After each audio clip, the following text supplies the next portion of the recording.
তো যে শ্রীরাম রাধে রাধে, ভারত মাতা কি জয়। বড় ভাই আশা করছি সমস্ত পাবলিক ভালো আছে, ভালো না থাকলে জবরদস্ত ভালো থাকার চেষ্টা করবে। যদি এই চ্যানেল নতুন থাকো তাহলে বড় ভাই গড় করবে, ভিডিওটা দেখবে, যদি মনোরঞ্জন লাগে তাহলে সবকিছু করবে। তো পরিষ্কার গল্প। তো কাকা তুমি ইন্ট্রো লাগাও, সেই লেভেলের video. Namaskar. Welcome to my YouTube channel, Vivek Status Editing. please one like and one comment. Please support and share your friends. Review.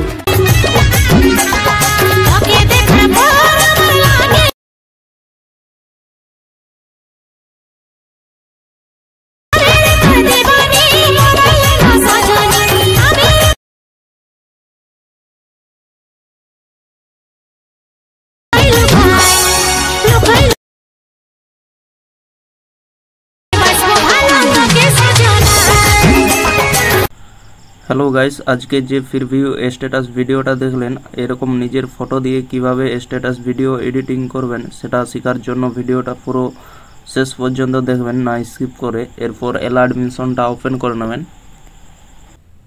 Open করে নেওয়ার পর নিচের দিকে দেখতে পাচ্ছেন প্রজেক্ট লেখাটা, এখানে টাচ করবেন। দিয়ে এখানে effect, photo and PNG, bitmap song, এই তিনটে লিঙ্ক ভিডিও নিচে ডিসক্রিপশনে দেওয়া থাকবে, সেখান থেকে আপনারা ইনপুট করে নেবেন আপনাদের অ্যালার্ট মিশনে।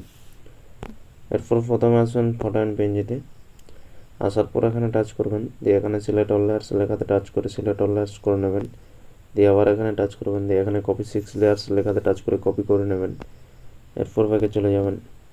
ব্যাকে যাওয়ার পর এখানে বিটমার্কের সঙ্গে আসবেন।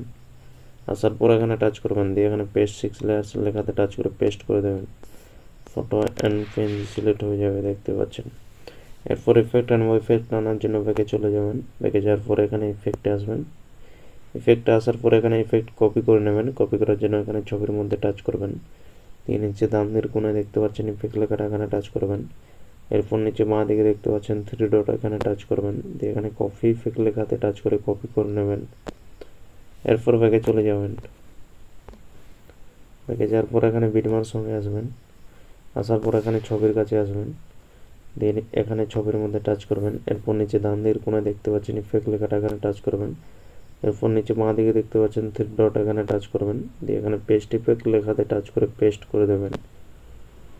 ভিডিও একদম কমপ্লিট হয়ে যাবে, দেখতে পাচ্ছেন।